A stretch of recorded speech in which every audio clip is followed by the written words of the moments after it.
Hey everyone, this is Ryan. In today's video, we'll take a look at the version history of Canvas apps and actually look at restoring an app and also how to promote a solution from our dev to our production environment and show the difference between the version numbers between the two environments. Accessing the version history of your app is very simple to do. All you need to do is go to your app and you'll see the ellipsis here in the middle. And then if you click this, you will see details. So once you select details, there's a tab here called versions. When you click on it, you'll see a version history of your app. It will be for the last 6 months. And one thing that you'll notice is it'll show you which version is live. So which one is currently published. So right now you'll see I have one here, but I also have another version where that's not published. So what I will do is, for example, if I go to my app, and I click save and then publish, you will see that the version history will then update. So if I go back to here, what I will do is just do a refresh here and then access it again. So if I go to the details and then the version history, you'll see that we have a newer version.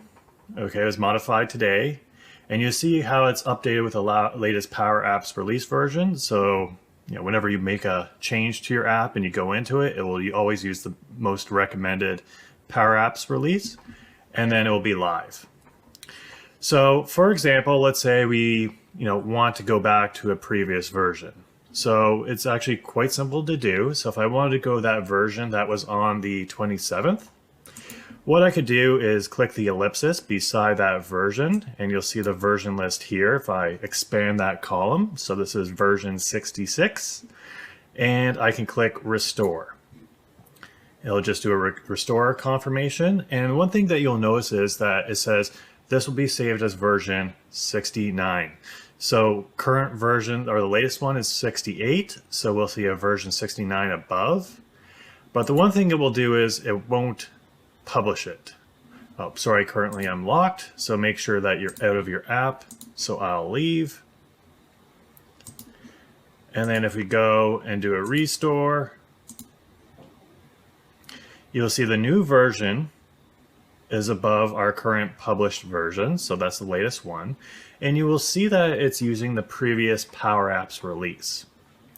So that's great. So we can click the ellipsis beside this version and actually click publish this version.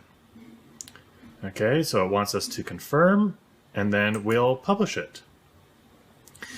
So the next time that you access your app and you go in and press play, it will show the restored version of your app. So this is a great way if you happen to have an app where you accidentally deleted something, for example, like a page or like a screen or some components or something like that. You can always revert back to the previous version and restore it if needed. Now, one thing I want to show is I'm actually going to restore to the version on the 29th, just to make sure I have that, and we're going to publish it. But what I want to do here is show you the difference between the versions between a development environment and a production environment. So what we're going to do is we will actually export this solution,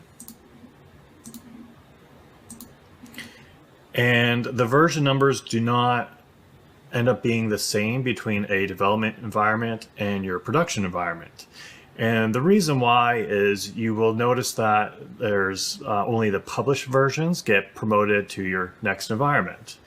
So once this solution is ready to export, we will import it into our production environment. So we're now in our production environment, and we're going to import the solution we exported from our dev environment. So here we'll click next, and we'll import. And once this solution has been imported, we can look at the version history of our app. So now that the solution has been imported to our production environment, we'll go into that solution And we will take a look at the details of this exact same app that we have in our development environment that's now in our production. So if we click on details and go to versions tab, you'll see that I'm only up to version 4 in production. So that's one thing to keep in mind, is that whatever versions you have in your development environment will not be in line with the versions in your UAT or production environments. It just depends on how often you promote, and only the published versions get promoted to the next environment in line.